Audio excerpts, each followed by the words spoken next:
നമ്മൾ ഫസ്റ്റ് ചേർത്ത് കൊടുത്ത ആ സെയിം അളവ് തന്നെയാണ് ഇതിലും ചേർക്കുന്നത്. 2 ടീസ്പൂൺ കോഫി പൗഡറും 3 ടേബിൾ സ്പൂൺ ഷുഗറും.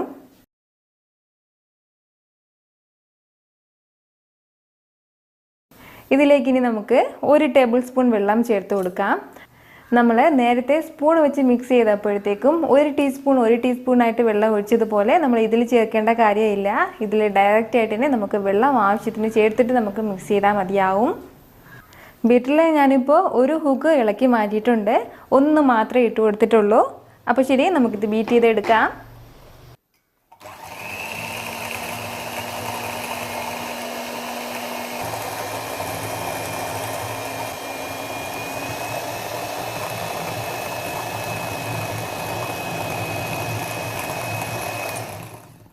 ഒരു 10 സെക്കൻഡ് കൊണ്ട് തന്നെ ഇതുപോലെ നല്ലതുപോലെ മിക്സ് ആയിട്ട് കളർ ചേഞ്ച് ആയിട്ട് വന്നിട്ടുണ്ട്.